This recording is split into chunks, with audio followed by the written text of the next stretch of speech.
തിരുവനന്തപുരത്ത് BJP RSS പ്രവർത്തകൻ Anand K Thampi ആത്മഹത്യ ചെയ്തിരിക്കുന്നു. അദ്ദേഹം ജീവനൊടുക്കിയത് പാർട്ടിക്കെതിരെ ഗുരുതരമായ ആരോപണങ്ങൾ ഉന്നയിച്ചുകൊണ്ട് തന്നെയാണ്. സ്ഥാനാർത്ഥി നിർണയത്തിൽ പരിഗണിച്ചില്ല, അതിന്റെ മനോവിഷമം മൂലം ആത്മഹത്യ ചെയ്തു എന്ന് സുഹൃത്തുക്കൾ പറയുന്നു. പക്ഷേ ഷഫീദ് നോക്കും, നമ്മൾ ഈ കാണിക്കുന്ന ചിത്രങ്ങളിൽ തന്നെ അദ്ദേഹം സ്വതന്ത്രനായി മത്സരിക്കാനുള്ള അദ്ദേഹത്തിന്റെ പോസ്റ്ററുകൾ ഒക്കെ ഉണ്ട്. അതായത് പാർട്ടി തഴഞ്ഞിട്ടും വീണ്ടും സ്വതന്ത്രനായി തന്നെ അവിടെ ജനവിധി തേടുക തുടങ്ങിയ രീതിയിലേക്ക് അദ്ദേഹം മുന്നോട്ട് പോയിട്ടുണ്ട്. പിന്നീട് എന്തുകൊണ്ട് ഈ ആത്മഹത്യ എന്ന നിലയിലേക്ക് അദ്ദേഹം പോയി എന്നതൊരു വലിയ ചോദ്യമാണല്ലോ.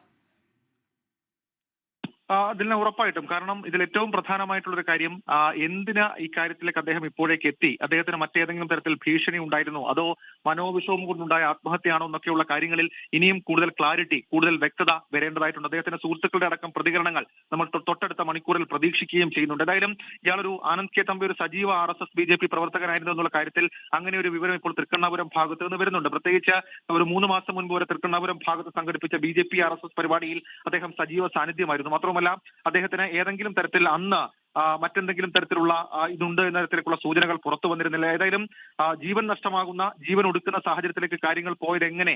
മറ്റെന്തെങ്കിലും തരത്തിലുള്ള ഭീഷണി ഉണ്ടോ? അദ്ദേഹത്തിന്റെ വാട്സപ്പ് സന്ദേശത്തിൽ പറയുന്നത് പോലെ തന്നെ മണ്ണുമാഫിയ ബന്ധം അദ്ദേഹത്തെ ഏതെങ്കിലും തരത്തിൽ മണ്ണുമാഫിയ അദ്ദേഹത്തെ ഭീഷണിപ്പെടുത്തിയിട്ടുണ്ടോ? മറ്റേതെങ്കിലും തരത്തിൽ അദ്ദേഹത്തിന് ലൈഫ് ത്രെട്ട് ഉണ്ടായിട്ടുണ്ടോ എന്നൊക്കെയുള്ള കാര്യങ്ങളിൽ ഇനിയും വ്യക്തത വരണം. പക്ഷേ ഇപ്പോൾ നിലവിൽ നമുക്ക് സ്ഥിരീകരിച്ച് പറയാൻ കഴിയുന്ന ഒരു വിവരം, അത് അദ്ദേഹത്തിന്റെ മരണം ഇപ്പോൾ, സങ്കടകരമായ മരണം ഇപ്പോൾ സ്ഥിരീകരിക്കുന്നുണ്ട് ആശുപത്രി. മാത്രവുമല്ല അദ്ദേഹത്തിന്റെ ആത്മഹത്യാ കുറിപ്പ് അത് സുഹൃത്തുക്കളുടെ അടക്കം പ്രതികരണത്തിൽ നമുക്ക് മനസ്സിലാക്കാൻ കഴിയുന്നത് അദ്ദേഹം കഴിഞ്ഞ കുറച്ച് മണിക്കൂറുകളായി വലിയ മാനസിക സംഘർഷത്തിലായിരുന്നു. മാത്രവുമല്ല അദ്ദേഹം ചില സോഷ്യൽ മീഡിയ പ്ലാറ്റ്ഫോമുകളിൽ, അവരുടെ വാട്സപ്പ് ഗ്രൂപ്പുകളിൽ, പ്രദേശത്തെ ഈ വാർഡുമായി ബന്ധപ്പെട്ട ചില വാട്സപ്പ് ഗ്രൂപ്പുകളടക്കം ഈ സന്ദേശം ഷെയർ ചെയ്തിരുന്നു എന്ന തരത്തിലേക്കുള്ള സൂചനകൾ പുറത്തു വരുന്നുണ്ട്. ചില സുഹൃത്തുക്കൾക്കും അദ്ദേഹം വ്യക്തിപരമായി സന്ദേശം അയച്ചു കൊടുത്തിരുന്നു എന്ന സൂചനകൾ അദ്ദേഹത്തിന്റെ സുഹൃത്തുക്കൾ ഉറപ്പിക്കുന്നുണ്ട്. പക്ഷേ ഒരു കാര്യം, വളരെ ഗുരുതരമായിട്ടുള്ള ആരോപണം അദ്ദേഹം ഈ ആത്മഹത്യാ കുറിപ്പിലൂടെ അദ്ദേഹം BJP സംസ്ഥാന നേതൃത്വം, BJP നേതൃത്വത്തിന്റെയും RSS നേതൃത്വത്തിന്റെയും ഉന്നയിക്കുന്നുണ്ട് എന്നുള്ളത് ഏറ്റവും പ്രധാനപ്പെട്ട കാര്യം. മാത്രവുമല്ല അതിന് കാരണമായി മാറുന്നത് സ്ഥലത്തെ പ്രാദേശികമായിട്ടുള്ള നേതാക്കളുടെ ഇടപെടൽ, അത് പേരെടുത്ത് തന്നെ ആ ഇടപെടൽ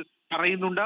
മണ്ണുമാഫിയ സംഘത്തിന് ഒത്താശ ചെയ്യാൻ വേണ്ടി തന്നെ സ്ഥാനാർത്ഥി നിർണയത്തിൽ തഴഞ്ഞു എന്നുള്ള ഒരു പ്രത്യക്ഷമായിട്ടുള്ള ആരോപണം അത് ആനന്ദ് കെ തമ്പി തന്റെ ജീവൻ വില പറഞ്ഞുകൊണ്ട് ഉന്നയിക്കുന്നു എന്നുള്ളതും ഏറ്റവും പ്രധാനപ്പെട്ട കാര്യം. ഏതായാലും ഇക്കാര്യത്തിൽ BJP ദേശീയ സംസ്ഥാന നേതൃത്വത്തിന്റെയും ജില്ലാ നേതൃത്വത്തിന്റെയും പ്രതികരണം നമ്മൾ ഉടൻ പ്രതീക്ഷിക്കുന്നുണ്ട്. ദിൽന, എൻ്റെ ഭൗതിക ശരീരം എവിടെ കൊണ്ട് കുഴിച്ചിട്ടാലും സാരമില്ല, BJP പ്രവർത്തകരും RSS പ്രവർത്തകരും അത് കാണരുത് എന്ന് ആനന്ദ് പറഞ്ഞു വയ്ക്കുന്നു. ഒപ്പം എൻ്റെ ജീവിതത്തിലെ പറ്റിയ ഏറ്റവും വലിയ തെറ്റ്, ഞാനൊരു RSSകാരനായി ജീവിച്ചിരുന്നു എന്നതാണ്.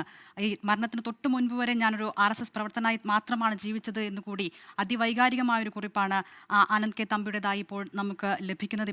ലോകത്തെവിടെയായാലും ഏത് സമയത്തും 24 വാർത്തകളും ഓഗ്മെന്റഡ് റിയാലിറ്റി പാക്കേജുകളും എക്സ്പ്ലെയിനറുകളും വിശദമായി കാണാൻ ഞങ്ങളുടെ YouTube ചാനൽ നിങ്ങൾക്ക് സബ്സ്ക്രൈബ് ചെയ്യാം.